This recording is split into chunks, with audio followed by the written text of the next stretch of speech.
Good morning. This is Father Stephen Kelly from St. John's Church in Detroit. We're continuing our series of daily morning meditations, where we generally look at one or another of the lessons that are assigned for morning or evening prayer, what is known as the Daily Office Lectionary. And today for Tuesday, let's continue our way through the book of the prophet Ezra. Yesterday, we heard about the people in the region surrounding Jerusalem, where they're trying to rebuild the house of God, the temple, that they've written to Darius and said, look, this is what's going on. They say that that Nebuchadnezzar took all the gold from the house, but then Cyrus, the king, his successor, said to go ahead and rebuild the house, and I'll send back the treasures to it. So would you go take a look in your records and find out if these folks are telling the truth? And so they write this letter to Darius, and now he hear the response. Chapter 6, beginning at verse number 1. Then Darius the king made a decree, and search was made in the house of the rolls, where the treasures were laid up in Babylon. And there was founded Achmetha in the palace that is in the province of the Medes, a roll, and therein was a record thus written. In the first year of Cyrus the king, the same Cyrus the king made a decree concerning the house of God at Jerusalem.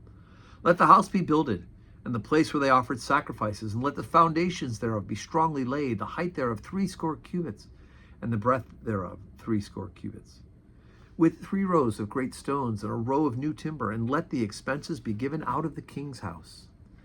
And also let the golden and silver vessels of the house of God, which Nebuchadnezzar took forth out of the temple, which is in Jerusalem, and brought into Babylon, be restored, and brought again into the temple, which is at Jerusalem, every one to his place, and place them in the house of God. Now therefore Tatnai, governor beyond the river, Shethar-Boznai, and your companions, which are beyond the river, be ye far from thence. Let the work of this house of God alone. Let the governor of the Jews and the elders of the Jews build this house of God in his place. Moreover, I make a decree that ye shall do to the elders of these Jews for the building of the house of God, that of the king's good, even of the tribute beyond the river, forthwith expenses be given unto these men, that they not be hindered.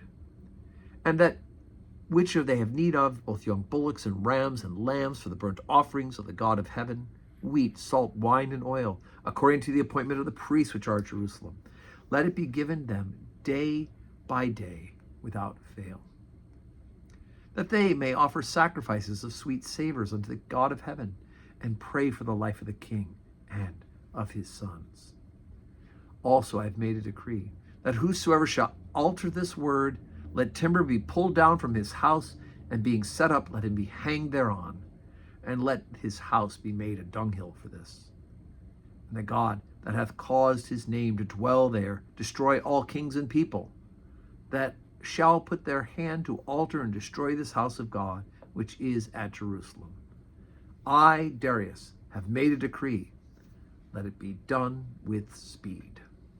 Okay, so Darius goes and does his research, and lo and behold, here's the scroll from Cyrus saying, yes, rebuild the house of God. So Darius, once again, is giving his approval to rebuild the house of God. And of course, with that will come the people back to worship and to offer sacrifices. And of course, I love the fact that he says, let them do this, help them to do this, give them the money and the tribute, and may they also offer those sacrifices to pray for the life of the king and of his son. So what does he want from this?